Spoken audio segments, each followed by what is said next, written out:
Bismillah, alhamdulillah, wassalatu wassalamu ala rasulillah. Patepang deui dinten ieu dinten Salasa kaping 14 April 2026 masih dina surat Al-Hajj ayat ke-18 na. A'udzu billahi minasyaitonir rajim. Bismillahirrahmanirrahim. Hadzani ari ieu dua golongan dina perang Badar. Khosmani aya dua musuh. Ahtasamu anu saling bertengkar eta dua musuh. Fi rabbihim dina tentang ketuhanan maranehanana. Jadi aya anu berpendapat Tuhan teh banyak, Lata, Uda, Uja, Manat, Uba jeung sajabana. Tapi umat muslimin muslimat mah pamandeganana yakin Allah teh Maha Esa. Allah teh teu aya babandinganana, Maha Tunggal. Dina surat Al-Ikhlas dijelaskeun.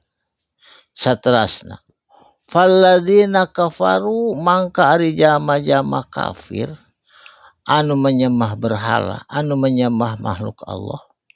Balasanana naon di akhirat? Kutiat dibajuan, dipotongkeun baju potonganana. Kutiat teh potongan baju lahum pikeun itu jama-jama kafir siabun pirang-pirang tiab, pirang-pirang tof. Tobna nyaeta min nari tina sieun neraka. Ya Allah. Saterasna yusobu disub dibanyurkeun atawa disiramkeun min fauqi tina luhureun ruusihim pirang-pirang sirahna itu jama-jama. Alhamimu nyaeta ku cai anu panas kabina-bina. Sehingga yusharu bakal ngahancurkeun bihi ku eta panasna cai ma fi butunihim naon perkara anu aya dina beuteungna itu jama-jama kafir. Auzubillah. Wajuludu jeung pirang-pirang kulitna oge melepuh ku panasna eta seuneu. Saur Sayyidina Umar dina sajamna waktu akhirat 120 kali ganti kulit jadi anyar deui melepuh deui anyar deui melepuh. Dina sajamna teh 120 kali ganti kulit sajamna akhirat. Walahum eta tetep pikeun itu jama-jama kafir. Makomu aya cambuk, makomiu aya cambuk. Makomiu cambuk teh pecut. Min hadidin tina hadid atawa tina besi. Saur Kangjeng Nabi Muhammad sallallahu alaihi wasallam upami eta pecut dicana ka dunya digebugkeun kana gunung hancur banding ku panasna eta pecut atawa cambuk. Saterasna, kullama samang-samangsa arodu aya maksud ayah ruju hayang kaluar eta jama-jama kafir minha tina siksa sieun neraka.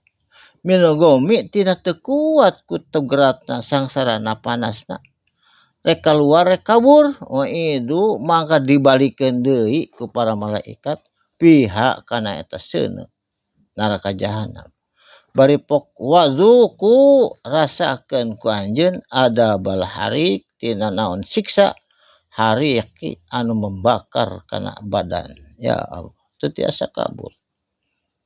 Innallaha sanyana ari Gusti Allah ta ieu mah sabalikna yadakhilu ngalebetkeun Allah bakal ngalebetkeun Allah alladzina amanu ka jama-jama anu iman, bakal memasukin jama-jama anu iman wa amilus solihati jeung anu migawe amal soleh.